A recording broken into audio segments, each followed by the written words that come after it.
Hey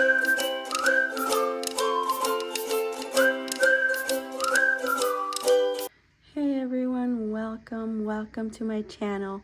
My name is Lucy and I am a cash budgeter here on YouTube.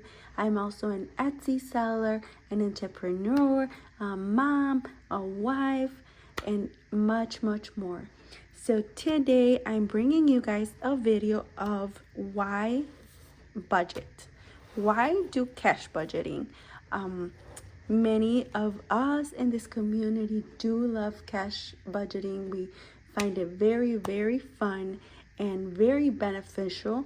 So, and a lot of people don't really understand. If you're not into the budgeting world, you're like, well, why? Why? What is the point of taking out your money and then putting it back in? But anyways, we are going to go over the pros and the cons today of why budget.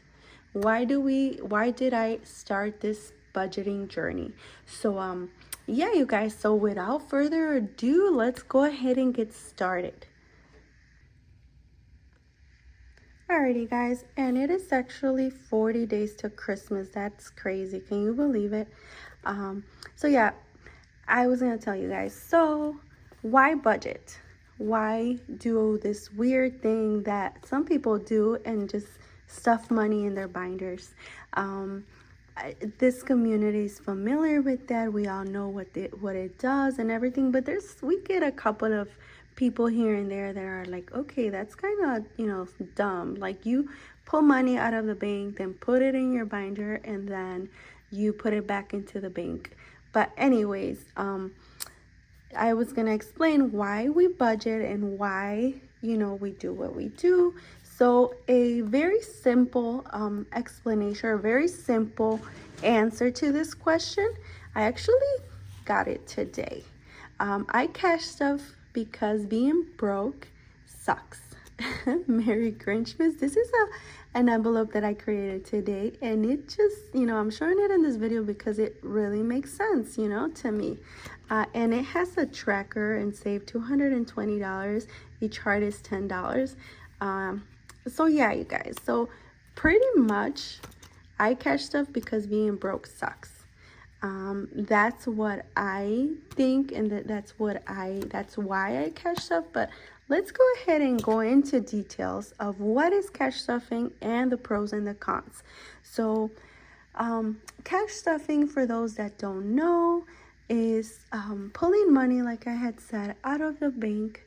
Like, let's say you get paid every 2 weeks, you get your money out of the bank every 2 weeks. You create categories based on your spending. For example, the categories that I have is food, entertainment, gas.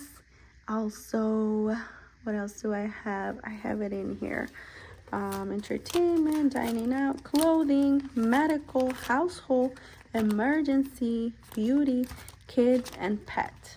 Oh, and birthday gifts.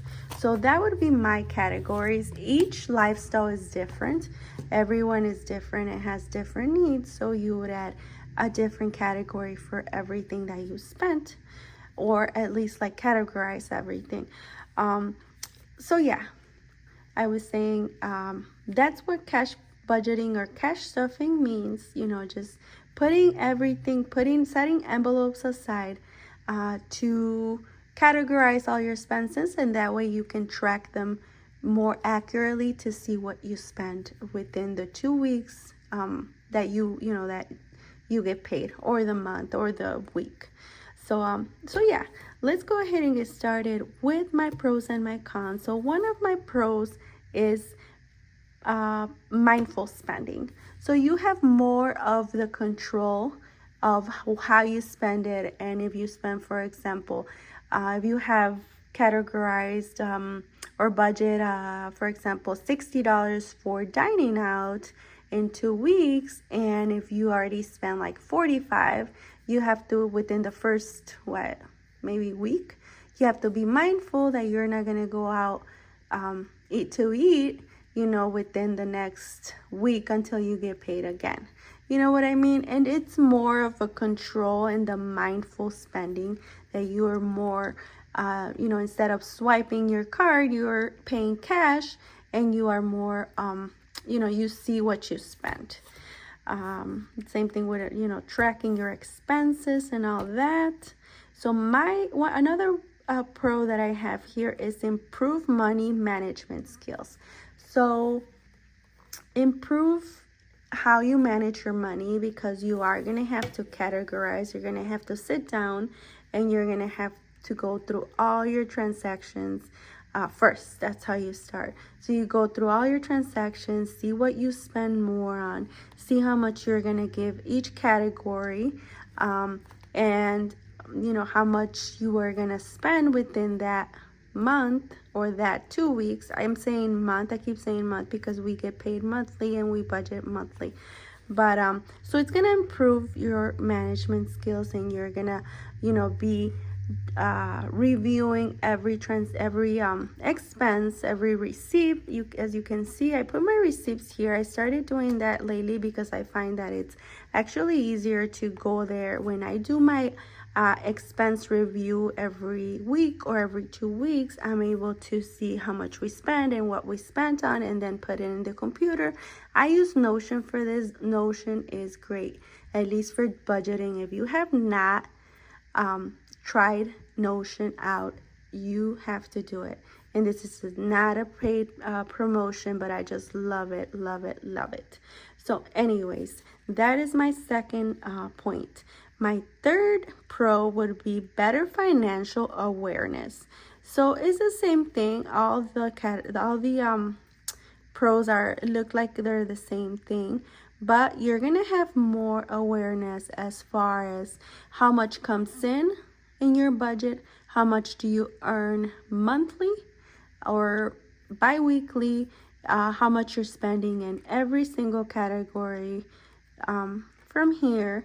And you're gonna be know more where you stand as far as in your finances.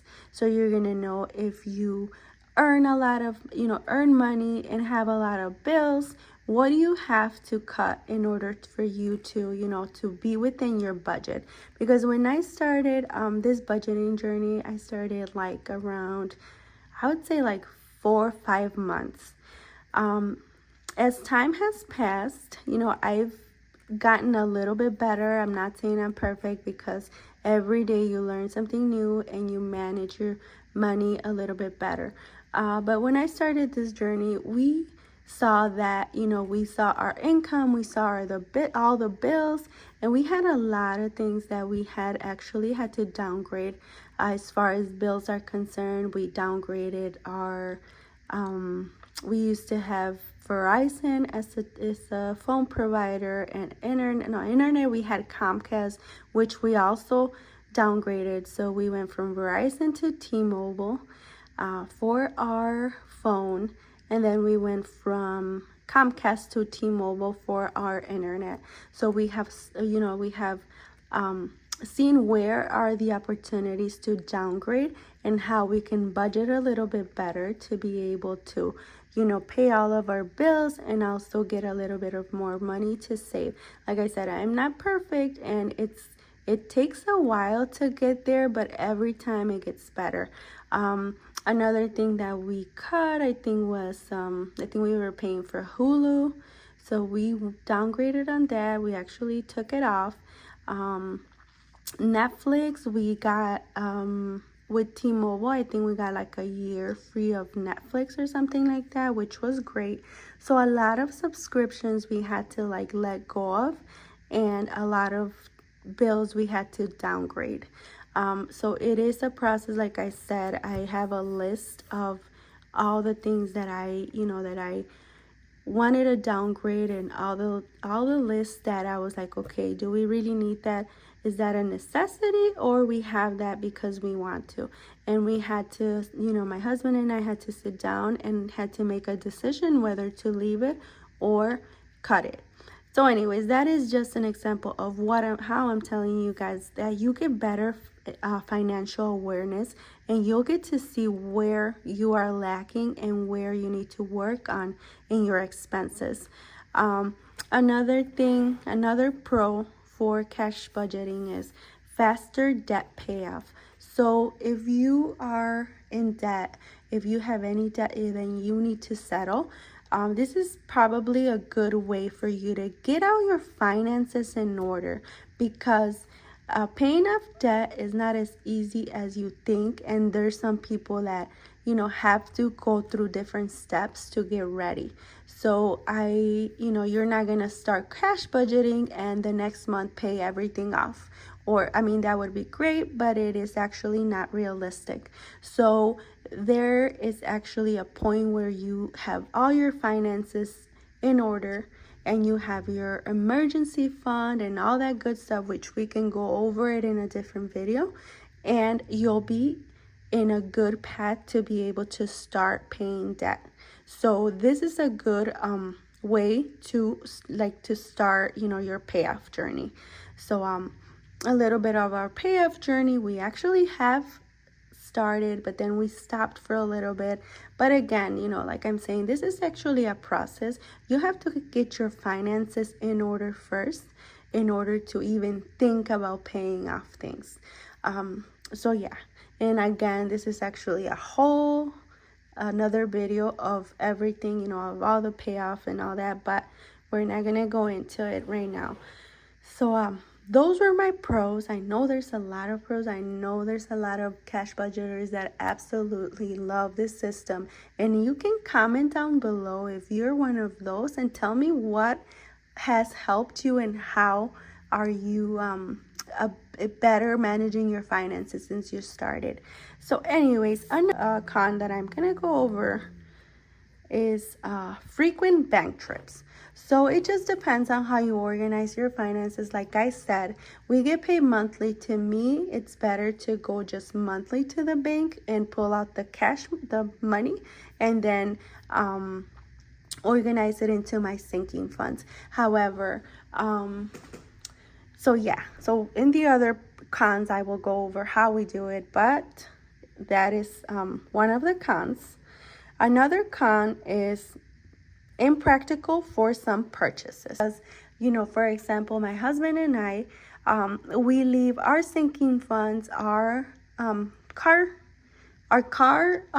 gas, and our groceries, we leave it in one of our accounts.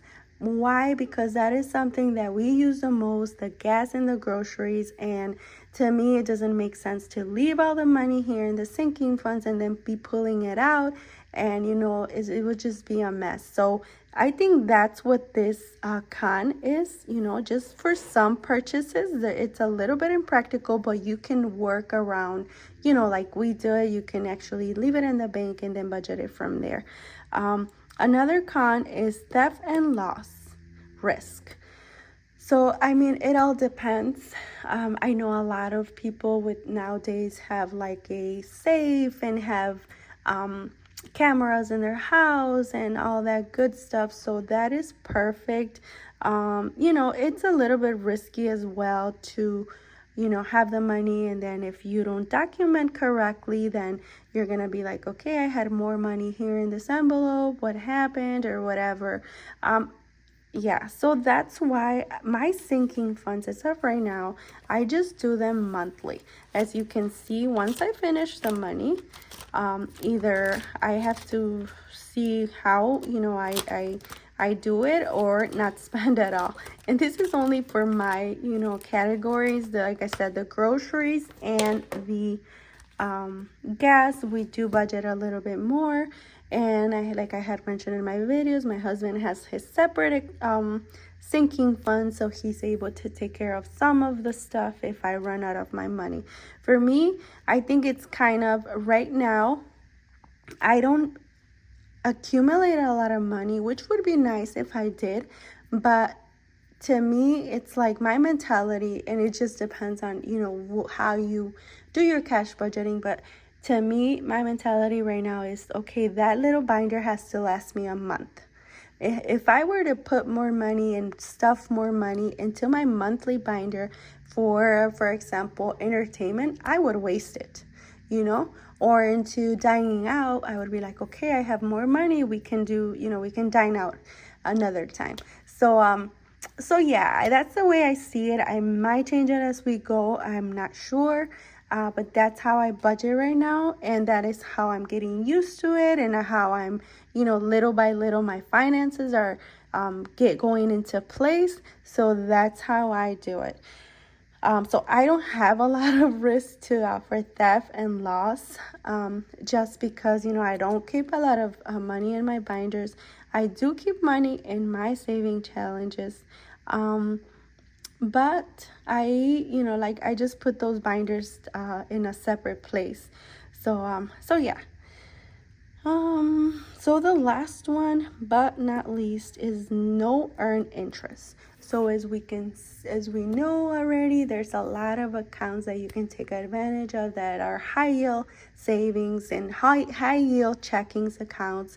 And I know it's a lot, and there's a lot of it's not a lot of money that you accumulate, and there's a lot of controversy as far as, a lot of people are like, okay, well, I don't think that I'm going to accumulate that much money because it's only for the time being. I mean, that's money that you spend anyways. So it doesn't make sense to, to keep it in the bank or whatever. So yeah, everyone has different opinions. In my opinion, again, if you're going to save more money, if you're going to keep that's why I think that the sinking funds should be for the short term, for a month. I don't keep a lot of money in here in my sinking funds, just because, I just keep them if I want to save something, I keep them in my savings challenges, just so that I have all the money together. And once I have like sufficient amount of money, then, put it in the bank or use it towards, for example, my Christmas this one's already completed. So I have $160 here, and I'm going to use it towards Christmas gifts, So that's why I, just like to use that money to what it's going. So yeah, that completes our pros and our cons. Like I said, I love this. I have been doing this for not a long time, but I have learned a lot, and I also have learned to manage my finances a little bit better. There's a lot of ways to cash budget. You also can track your expenses from the bank, and that's another way to do it. So I might look into that as well, just so that I can compare both and see which one I like more, because I'm already tracking my expenses on the computer. So yeah, you guys, I hope that this video is very, very helpful to you guys. Comment down below, tell me what you guys think, and have a good night. Bye.